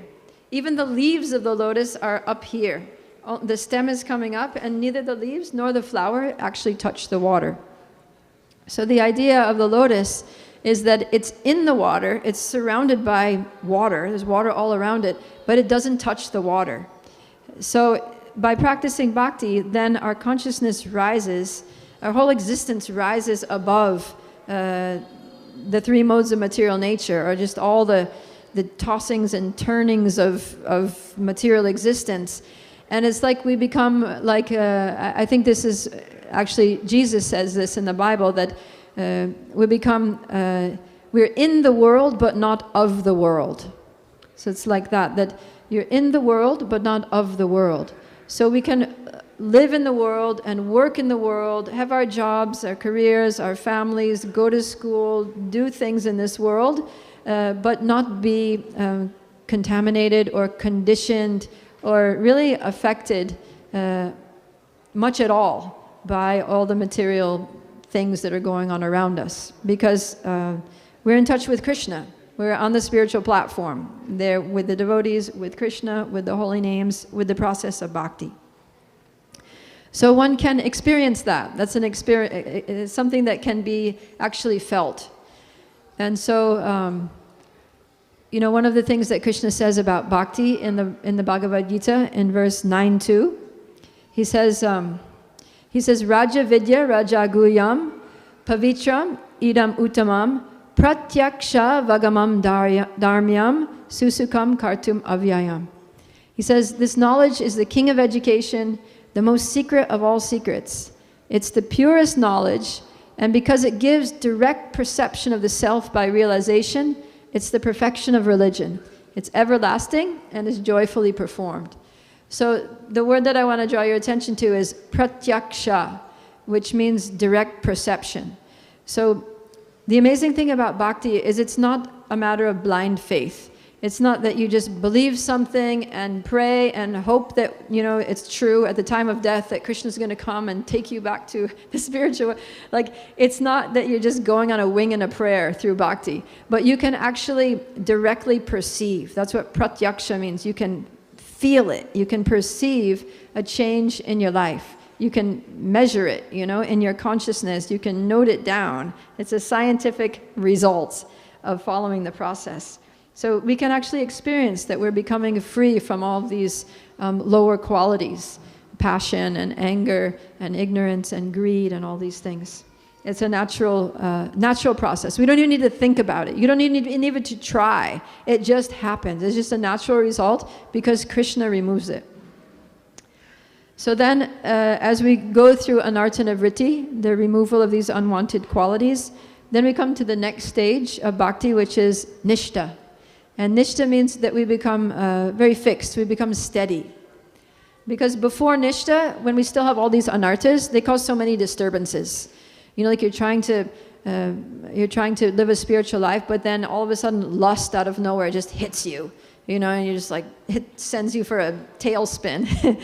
Or, you know, you think you're chanting your rounds nicely, you're becoming good at mridanga or something like that, and you come to kirtan and you really get into the kirtan, but then you start becoming proud, like, I'm the best mridanga player, I'm the best kirtan leader, I chant my japa so well, like I really pronounce Krishna, Krishna, Hari, Hari. Everybody else is kind of just slurring it, spacing out, sleeping. You should see how I chant.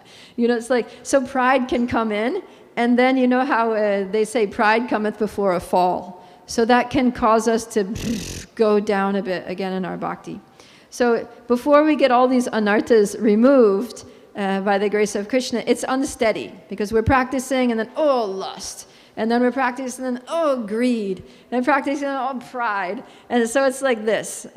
But then when we get free from those problematic anarthas, then it's like even keel. You know, we can just like be steady in our services. Our consciousness becomes steady. Our practice becomes steady. Our relationships with devotees are steadily nice and peaceful, congenial, inspiring, nourishing. And then everything becomes so much easier. So then from that point, like anartana vritti can take a long time. But once we get to nishta, everything's very fast. Because there's nothing really that's stopping it now. It's like all the obstacles, or most of the obstacles have been removed. So now we can just progress. So the next stage then is ruchi, which means you get a taste. So now it's like all those processes that maybe before, like it was kind of like a slog to chant your rounds, or you had to drag yourself to the temple. You would prefer to do other things, but you're like, yeah, I probably should. It's Sunday, and I probably should go to the temple. I know, like, you know, my mother would be happy if I did it, or something, you know. My spiritual master might be there, and just in case I'm not there, I might be in trouble, or something like that. So you're kind of like forcing yourself to do it. But when you get to the stage of ruchi, it's like you love it. There's nothing you would rather do. And when you get into kirtan, you get so absorbed. You're just like, you're just like ecstatic, you're dancing, you're uplifted, you don't never want it to end, like that. So that's ruchi. And because you never want it to end, then you just keep doing more and more devotional service. You just want to just do more bhakti and more bhakti. And then as a result, it just increases, your advancement goes up exponentially from there. So then you come to the stage of asakti, which means you become attached to it, because now you've got a taste. It's like it's juicy. It's like you're drinking, you know, some nectar drink, like mango lassi with honey and cardamom or whatever. And it's just like you've got a taste, and somebody comes along and tries to take it from you. No, give me back my lassi. So it's like that. It's like you become attached to bhakti. Like no matter, you know, somebody comes along and says, you know, hey, it's time to go down to renew your driving license or something. You have to go down to the whatever, you know, place, Department of Motor Vehicles, and fill out some forms. You're like, oh my God, do I really have to? You know, I'd rather just chant my rounds or be in the class or something. So you become attached to these things. And then as a result of that attachment, see, with each of these stages, Krishna's like right there rooting us on. Krishna's like, yeah, you're doing great, you're doing great. And he keeps rewarding us. So with every little bit of devotional service we do, Krishna's rewarding us. And he's rewarding us with more taste, with more of a deep experience. So when he sees that we have a taste, when we see that we're attached, then he becomes even more happy. And he's like, psh, then he just showers us. He opens our hearts. And he enables these spiritual emotions that are innate to the soul to actually start to flow, to actually manifest. Because every single one of us, actually every living being, is a pure soul underneath all the conditioning and all the, you know, things that we think we are. There's a pure soul there, which is a pure devotee of Krishna, which is the eternal servant of Krishna, which is full of love for Krishna. Lord Chaitanya says, Nitya Siddha Krishna Prema, Sadhya Kabunai, Shravanadi Shuddha Chitta, Karaye Uday. That every living entity, Nitya Siddha Krishna Prema, that Krishna Prema, pure love for Krishna, is the eternal characteristic of every living soul. It's within us. We don't have to get it from an outside source. But when we do Shravanadi, when we do hearing and chanting Krishna's names and glories, then it purifies our consciousness. Shravanadi, Shuddha Chitta. Chitta means consciousness, becomes Shuddha, becomes pure. And then Karayu Uday. Then this love for Krishna, it rises. Uday means to rise. The same word for the sun rising in the morning is Uday. So just like the sun rises, during the night you don't see the sun, it's all dark, but you know it's there. So in the same way, our spiritual lives sometimes look a little bleak. But we know, just like we know the sun is there, we have to know that the love for Krishna is actually in our hearts. It's always there. It's always been there. It's never gone anywhere. It's just always been there. That's who we are. That's really just who we are. It's eternally like that. Just as the sun is always there, although we can't always see it. But if we just give it some time, the sun is gradually going to rise. So if we just give our practice of bhakti some time, that's why we need to be patient. You know, Rupa Goswami says, Utsaha Nishchaya Dharyat. We need to be patient, that, okay, it's going to take some time, but that's the Dharyat part. But Nishchayat, I'm confident. I'm totally confident that I will achieve success in bhakti if I just stick to it. And then with that confidence, then we can have utsaha, enthusiasm. We can be like really fired up, just really gung-ho at doing our spiritual practices. And then that will bring us to these higher, very high stages of bhakti, which are bhava, the stage at which this love starts to awaken, and we become overwhelmed actually with spiritual emotions. And ecstatic symptoms of love for God begin to manifest in our physical and mental, our gross and subtle bodies. And then that leads very quickly to prema, which is the natural condition, which is pure love for God. So these are actually the scientific stages. Just like in a laboratory experiment, the chemicals change from one to the next to the next. If you don't take it off the heat, you have to keep it on the steady flame. So in the same way, as long as we don't stop chanting, don't stop hearing classes, don't stop doing our services, don't stop associating with devotees, then we're definitely going to go through these stages. Just as surely as, water is going to boil at 100 degrees Celsius, we're going to attain love of God. It's just an absolute fact. Lord Chaitanya says it, and he's not different from Krishna, who's the Supreme Personality of Godhead. So, and Krishna says this is the way to know him. So this is the spiritual science, and it's not difficult. It's actually very simple, the method. And so by following these processes, we can all become spiritual scientists. And as our scientific practice becomes mature, then we can become knowers of God and lovers of God. So, thank you very much.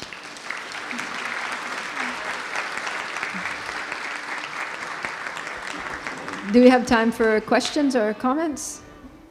Yes, Kunti? Is there a mic? Yes. How do we not get stuck at the anartha nivritti stage? Are we supposed to fight them ourselves, actively, or are we supposed to kind of just surrender to the process and let Krishna do the work? Yeah, it's a little bit of a combination of both. But the thing is, we don't have the power to eliminate our own anarthas. Only Krishna can do that. But we just need to keep going in bhakti. We just have to not be discouraged when we see those anarthas. Because it's kind of like, when you clean your room. So your room doesn't look too bad. Let's say you haven't cleaned it for a couple of weeks. It's still kind of like you walk in and you're like, okay, things are a little bit out of place, but it's not too bad. But then when you start cleaning, right? Like you take the things out from under the bed, you start sweeping in the corners and under the desk and all that. It's like you find gobs of dust bunnies and hair and dirt and dead insects and things that you didn't see before. It's only when you start cleaning that you start seeing all these things and you're like, oh my God, this was a lot worse than I thought it was. So it's a little bit like the purification that happens in bhakti is a little bit like that. You're thinking, yeah, I'm good, I'm okay, I'm a nice person, I'm cool. But then when you start practicing bhakti and then you start actually noticing these things like, oh my God, I'm actually a lot more envious than I thought I was. Or, I'm actually like lust is actually a problem for me sometimes. And I didn't know that about myself. So it can be a little, you can start thinking, I'm hopeless. This is really bad. I mean, I knew it would be, a difficult thing, but I didn't know it was going to be nearly impossible. So, so we have to not be discouraged, because if we see those things, it's actually positive. It means they're coming out, right? Because before they were buried, just like the dust bunnies under your bed. You didn't see them before, you thought you were okay, but when they came out, it's like, ew, disgusting, there's a dead cockroach under there or whatever, and you're like, sick, I don't want to do this, and you just want to run away and go to another room, but you're like, no, I can't leave it like this. I can't leave the dead cockroach and the dust bunnies in the middle of my bedroom floor. I got to get it out. So then you just keep cleaning. You just keep doing the cleaning process, and then when those things and those things will be removed. So the thing is, actually, Krishna does the cleaning, but our job is to just keep doing the process. And as we see them, don't become discouraged, but actually be encouraged that this is a sign that it's working, that I'm making progress. And then when we see it, we actually have a choice. Like when we see something like lust, then we can choose to either act on it, because usually it's not just that we see it, but we're feeling it, right? We're feeling lustful towards something or some person. And so then we have a choice. We can either act on it and we can, try to gratify our lustful desires, or we can see it and say, Krishna, I'm seeing this part of myself. It's pretty ugly. I don't want it. Please take it away. Please just remove it from me so that I can serve you purely, so that I can be your loving servant and not be disturbed by these material qualities that have, intruded into my heart from being here in the material world. So that's what our part is, to keep practicing bhakti very vigorously, very enthusiastically, and pray to Krishna to remove these things as they reveal their ugly heads. And Krishna will, when he sees that we're determined, when we have faith, when we're taking shelter of him, and also his devotees, our spiritual masters, and our peers and in our sadhu sangha, then Krishna will take care of it. Okay? Anything else?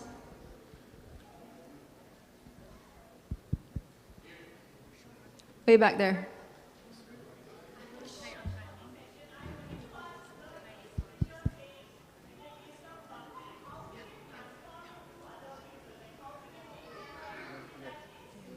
I didn't. How can we give bhakti to other people? Oh, the taste. Okay, yeah. So we have a taste for devotional practices, but let's say we invite somebody to the temple, a friend or a family member, and like we're like dancing in ecstasy in the kirtan, but we see they're just kind of like shuffling their feet like, what's going on here, right? So you want them to experience what you're experiencing. You want them to feel what you're feeling.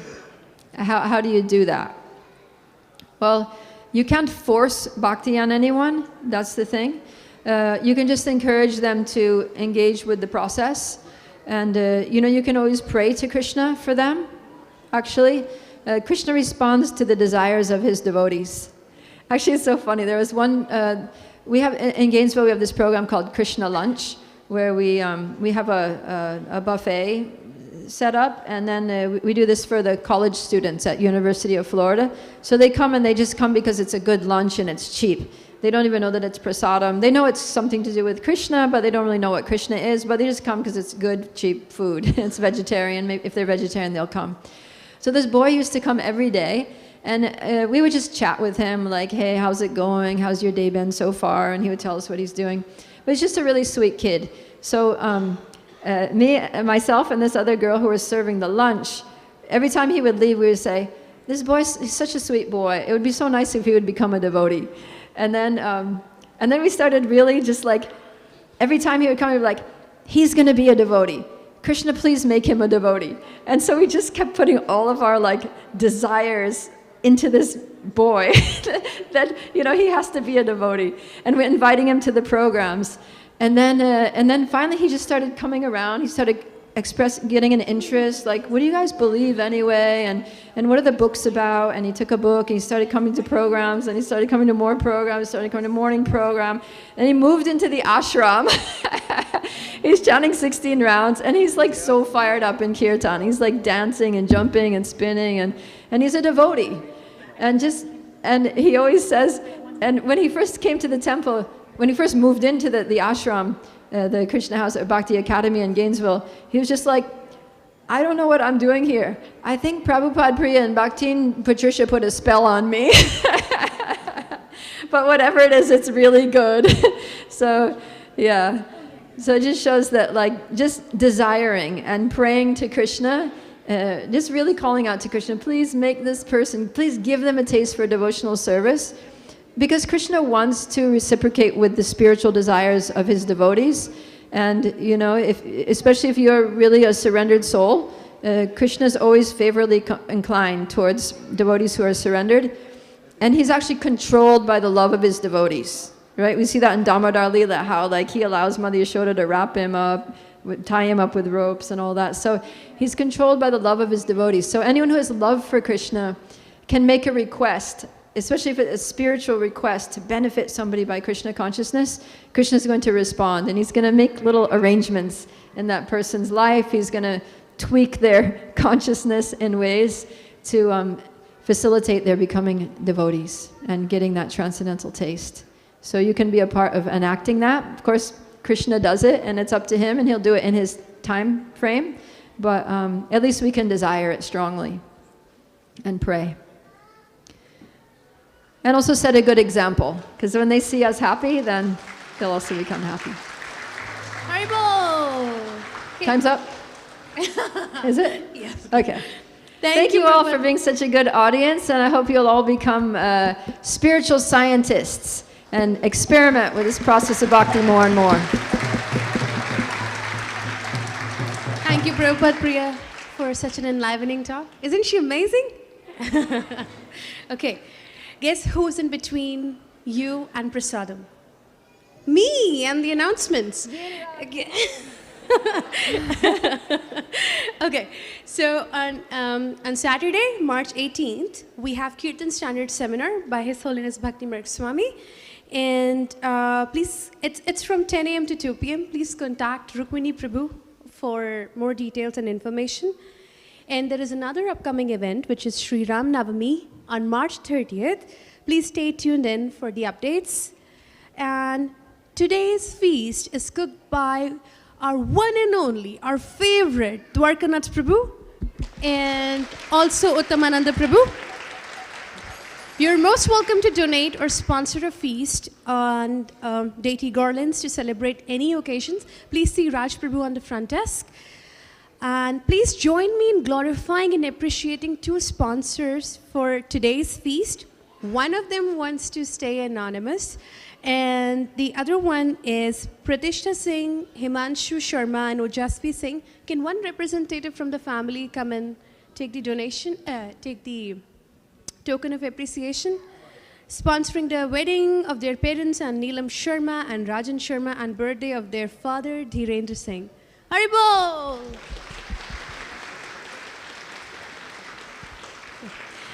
Another sponsor we would like to acknowledge and glorify is Mathan Thiru, who came forward and sponsored the new outfit for Lord Jagannath. And this, our deities are still wearing these outfits. Let's chant Mahamantra 3 times for all our sponsors. Hare Krishna, Krishna Krishna, Hare Hare, Hare Rama, Rama Rama, Hare Hare. Hare Krishna, Krishna Krishna, Hare Hare, Hare Rama, Rama Rama, Hare Hare. Hare Krishna, Krishna Krishna, Hare Hare, Hare Rama, Rama Rama, Hare Hare.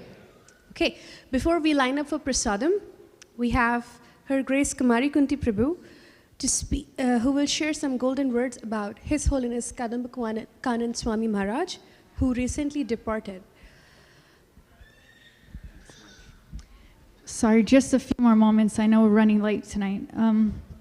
So a picture, oh, there he is. Kadamba Kanand Swami, His Holiness Kadamba Kanand Swami, my Guru Maharaj just left this world on Thursday last week in Vrindavan Dham.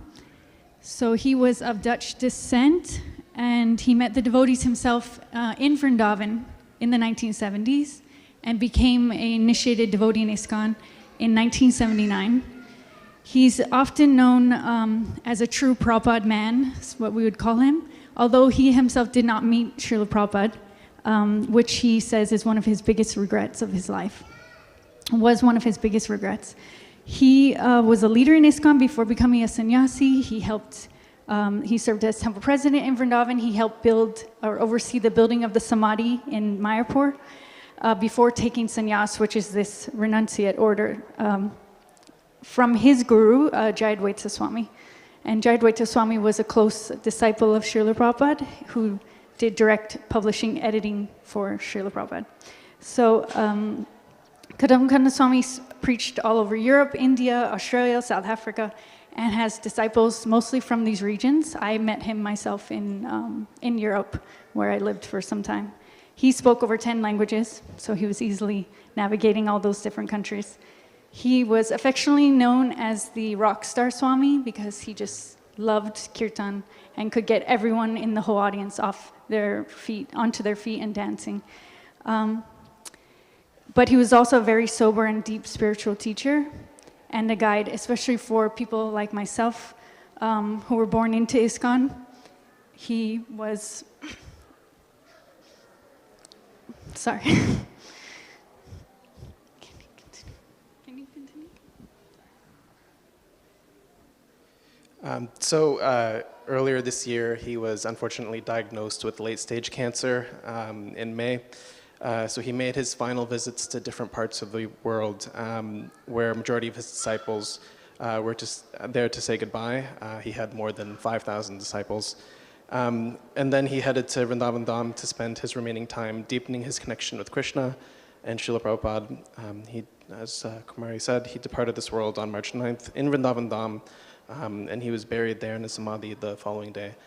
So in his honor, from your heart, can I please request everyone to say the Mahamantra with me? Hare Krishna, Krishna Krishna, Hare Hare, Hare Rama, Rama Rama, Hare Hare. Hare Krishna, Krishna Krishna, Hare Hare, Hare Rama, Rama Rama, Hare Hare.